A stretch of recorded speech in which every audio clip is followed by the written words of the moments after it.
Welcome to Frank Islam Show. I'm your host, Frank Islam.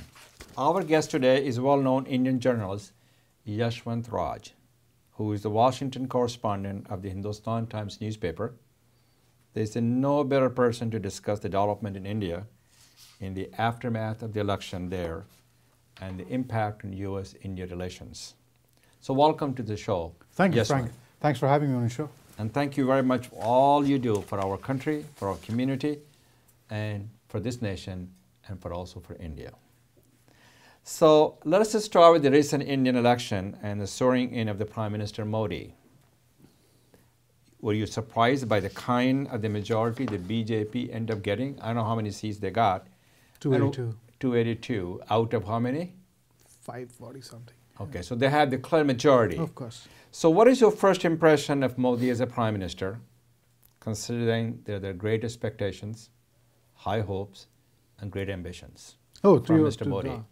To your first question about if I was surprised, of course I was surprised, as everyone else in India, except with the exception of one pollster who got it right absolutely. Everyone else was surprised. And My reaction was there's going to be 167. there you This go. is what I thought it was going There to you be. go. Most people who follow and understand in politics had expected Modi and the BJP to do well, but not so well. And so everyone was surprised. I was surprised. I'm sure Mr. Modi was surprised himself too, but he will not show it because he predicted this kind of a victory for himself and the party. And from whatever little we have seen of Mr. Modi, he's not wasting time. The swearing in may have looked elaborate, but there was a purpose to it. Every minute of it was state business. It wasn't as if it was somebody's wedding party or a reception party. It was huge. It's never been done in India before. But the very fact that he invited the SAARC leaders to his So that means he invited the Afghanistan president as well as the Nawaz Sharif. Nawaz Sharif of Pakistan, Hamid Karzai of Afghanistan, Rajapaksa of Sri Lanka. The Bangladesh PM couldn't make it because she was traveling. She sent her speaker. So it was and the Nepalese Prime Minister. So this was an amazing show. Well, I use the word show in a very different context. It was not pomp, just for pomp's sake. It was. It gave a message. It was very clearly what Mr. Modi is going to do for the rest of his tenure, 5 years, and he's going to fulfill his campaign promises and turn basically over not turning over the economy, but as far as the economy is concerned, he had talked about creating jobs and so on and so forth. So we'll see. That's big. That's going it is the big question. It's a big question. That's going to be his biggest test. Economy was the biggest issue. Corruption, fighting corruptions. Sure, corruption. Everything is linked. Economy was the biggest issue facing. The reason why the Manmohan Singh government was voted out with such humiliatingly low numbers, and so economy is going to be his big challenge, and there are challenges in economy. No question about that. No question about that. The economy has been doing very badly in recent years, partly because of the world downturn, but partly also because of this policy paralysis that there was in India on Manmohan Singh. There's a lot of challenges in India in terms of the infrastructure problems, in terms of acquiring the land, in terms of rules and regulations, and the list goes on and on. Absolutely. So there are a lot of impediment and a lot of challenges he's facing.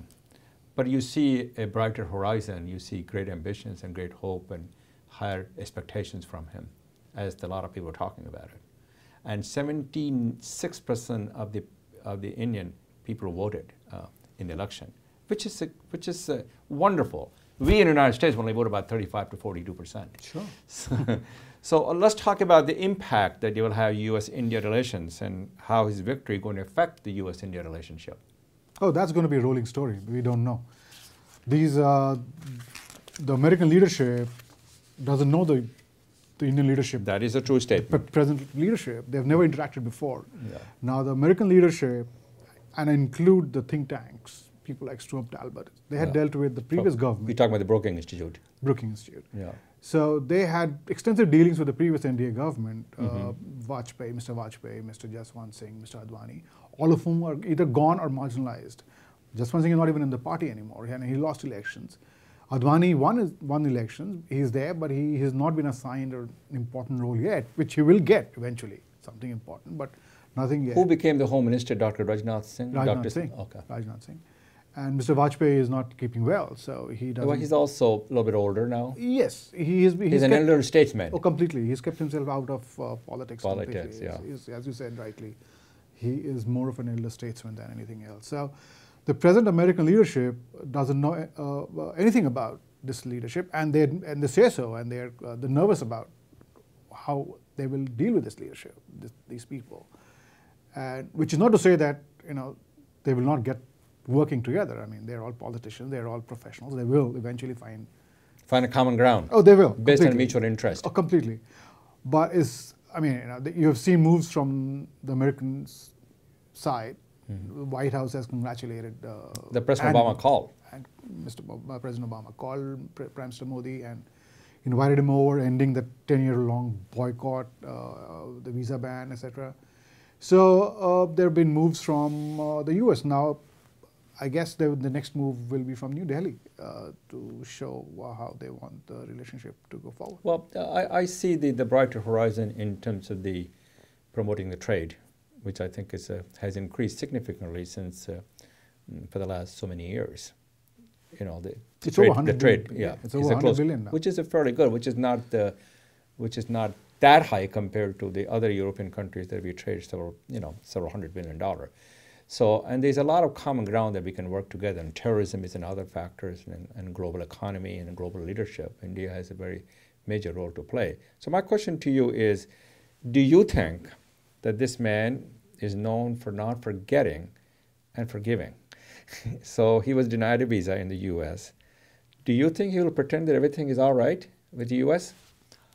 Frank, a very interesting question, a very important one, and one I'm sure everyone in the U.S. is looking for some clues? For some clues. Mr. Modi has never himself reacted very clearly to questions about how he will respond, how he will take the relationship. So he keeps his card close to his chest?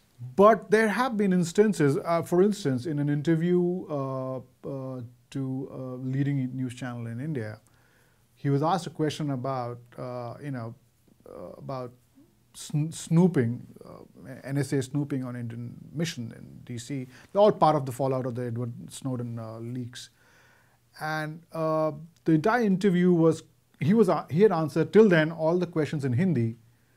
For that one reply, he switched to English, and looking at the camera, he said, he doesn't have the facts as of now, and he will take a position only when he's seen them, which I thought was a very mature position to take. And the fact that he switched into English to answer that question. So that he wanted a wider audience to know about what he was thinking about. In my opinion, he was addressing the United States very clearly, and signaling a willingness to do business as politicians. He's a businessman. I mean, he's not a businessman. He's a very pro-business leader. He's a pro-business. He came from the state of Gujarat. He was the chief minister there, and he has done a great job over there. He's sown the seeds in terms of prosperity and so on and business relationships. So I would hope he will continue to do so. Yeah, he's pro-business. He is very decisive. He's a very disciplined man. He's a very disciplined man, of course, and he has a distaste for bureaucracy. Very good example is when Tata Nano was being booted out of West Bengal. He texted Ratan Tata just one word: "You're welcome. Welcome today." And next morning. So he's an opportunist in some cases. Also, he took the opportunity.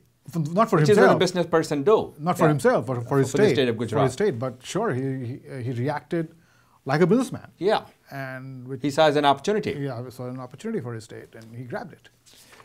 Mr. Modi was congratulated by President Obama, and he called him and congratulated him and asked him to come to the United States. So do you think there's a probability they will come here in September when there's a New York General Assembly, just like Prime Minister Manmohan Singh did? There is every likelihood of him coming to New York for the UNGA, but Indian leadership, they don't come to the UNGA for the sake of the UNGA. They always look for something else. So either if there is a meeting with President Obama on the sidelines in New York, or or in DC, or are there other bilaterals, or there is some other occasion for something else that Mr. Modi can achieve? Because UNGA itself is not a big deal, but Indian leaders have always tried to, like last time when Dr. Manmohan Singh was here, he met President Obama at the White House. They had lunch, a working lunch, and then he went on to New York. So there is every likelihood of him coming. I think we'll have to wait and see. We'll have to wait and see. Yes. Mr. Modi painted a picture of a vital, vibrant 21st century India. That was the slogan. He emphasized economic development and job creation. Will Mr. Modi be able to turn the corner on the economy? Will be able to fight the corruption? Will be able to handle the dysfunctional that society, in some cases, the diplomat has become? Oh, well, if you can do all three, you can. he will be hero. And there are no term limits in India, remember, right? He can be Prime Minister for life. I mean, I did not realize that. You're absolutely right. There's no term limit. There are no term limits in India, so he can get elected 5 times, 6 times, who knows, for as long as he wants to. All three very, very big challenges. Economy, I mean, there are some low-hanging fruits that he can grab, but there are some very structural, institutional changes that India needs, and he seems to be aware of them, the need for those measures to be taken. But here is what his challenge is going to be. We have to take a break, okay. Yashwant, so we'll be right back.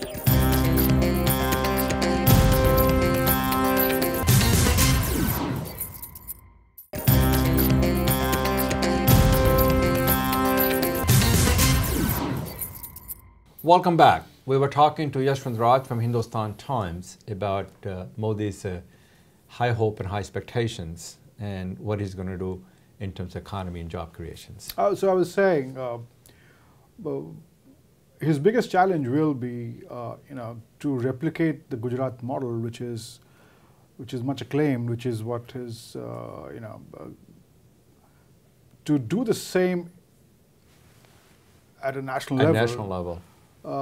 How he does it, because the challenges there will be, there will be other ministries which will have stakes, which those kind of challenges didn't exist in Gujarat, and environment clearance, and so. But he has a clear majority in Parliament. He has a clear be majority. Able to sell it through. The previous government didn't have the clear majority. There are a lot of obstacles and challenges. So that's one of the obstacles is gone. He has a clear majority. Oh, so you're completely right. I mean. He has the numbers to push through any measure, any kind of reform. Absolutely, he has the numbers, and I'm sure he will do it. It's just that when you move from a state like Gujarat, a small to the national level, to this big canvas, large canvas. That's right. Just the enormity of the problem, the challenge is mind-boggling. Considering the fact he's a driven and disciplined, he has a drive and desire to make India as a vibrant 21st century, as he said. And your point is well taken in terms of Gujarat. He was able to do some of those things. But at the national level, do you think he will have that challenge, balancing it in terms of being a pro-business, and also he has to make sure that he takes care of the Hindu nationalist also, which are the people that put him on the top. So sort of a balancing act. That's a story that we will all be watching out for very closely. But he has time and again shown himself to be a realist, a pragmatist, and even as Chief Minister of Gujarat, he has time and again said that he will not do anything for just Hindus or just Muslims. He will do things for all of the people. For all of Gujarat. Yeah, because he represented that state. I'm completely aware of this aspect of Mr. Modi, and I'm sure he will be under very close scrutiny by not just Indians, but the world. All over the world. The world community will be watching how he. So all the eyes will be upon him. Absolutely. He is probably among the most watched. He will be among the most watched world leaders. He's he's not a well-known person also in the world political scene as well. So everybody has to watch and see what he does. He's new. People will get to know him. Yeah. So Mr. Modi's victory seen as the result of the collapse of the creed and caste politics, what happened especially in Uttar Pradesh, as well as Rajasthan, Do you subscribe to that, Vip, that there's no longer caste and creed politics in India anymore? Oh no, I don't agree. You don't agree? I don't agree. Look at Uttar Pradesh. You think Uttar Pradesh is very much driven by Look at UP. Yeah. Mayawati, where she is a state leader, she is a former chief minister of the state, which is a large state. She got over 1 crore votes, which is crore would be 10 million. Mm-hmm. 10 million votes. Yeah, it's a large population UP has. Right. Yet she lost the election. She lost the election. So, she got not a single seat. Oh, a member, is that right? She won not a single seat. It's all arithmetic. In a constituency, the margins of victory or defeat were really slim. So it could have gone either way. The way it turned out eventually went in Mr. Modi's favor. So, but which is not to say that Mr. Modi did not benefit from votes from all across the spectrum. Youngsters in UP voted for him, and they will be looking for jobs. So that was his constituency in a sense. Yes, in terms of. So I'll wait a couple of years. Well, India has been moving away from caste politics for a while. You're right. And there are states like Bihar, for instance, where Nitish Kumar. I thought he resigned. He resigned, but Nitish Kumar. Then there is a state called Odisha where the Chief Minister Biju Patnaik, Mr. Patnaik,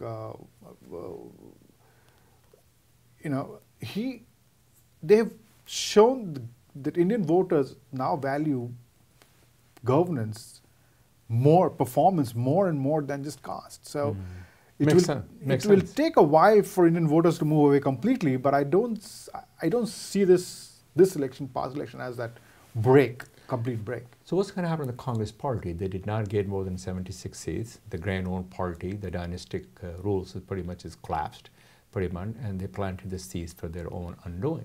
So what is the future for them?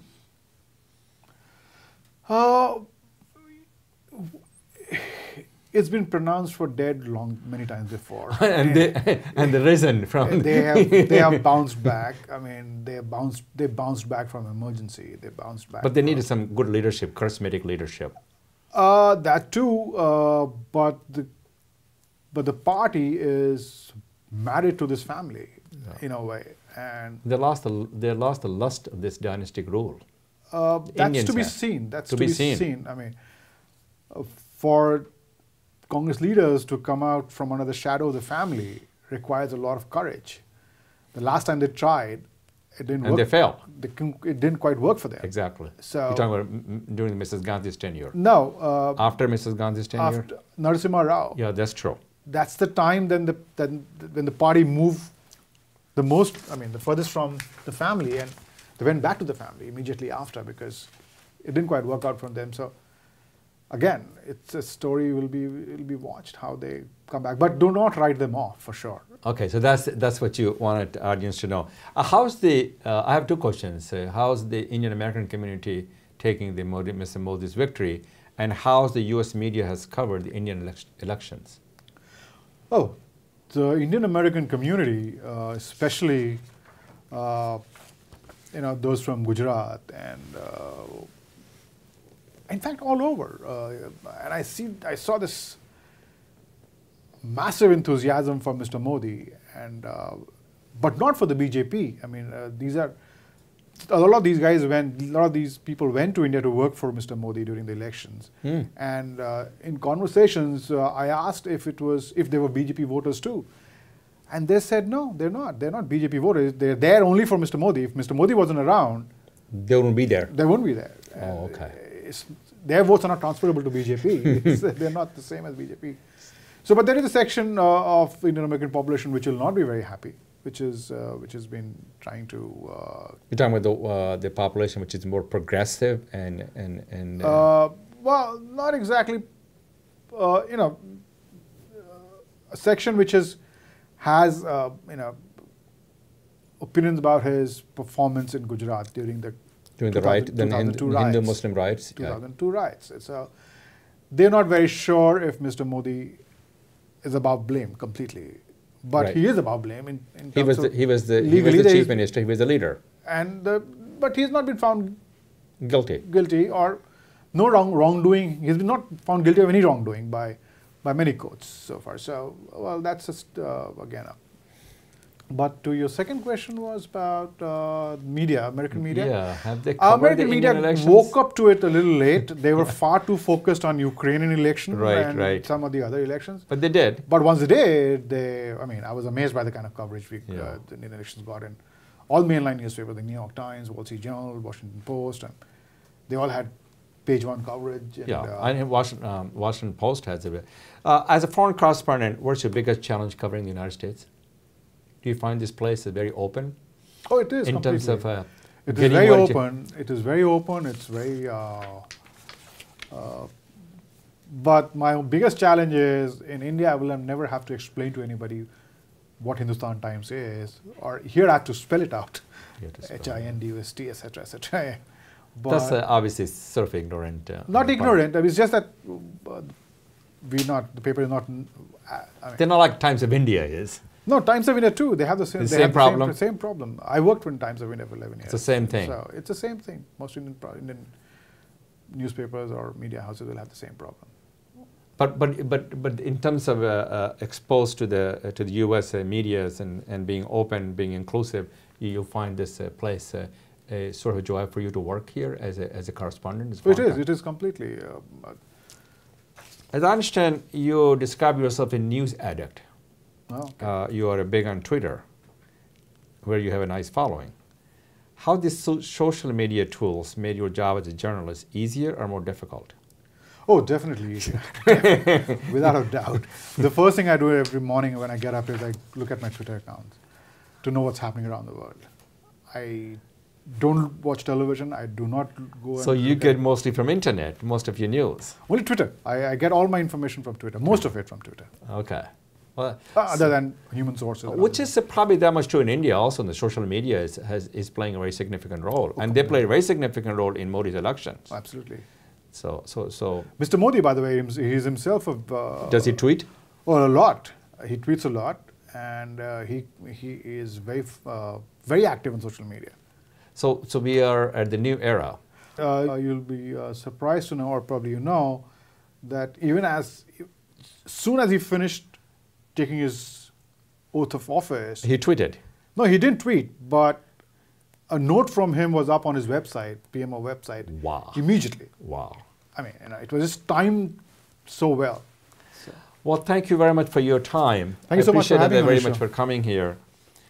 Thank you for watching the show. Please join us next week for another edition of the show. This is Frank Islam wishing you a great week.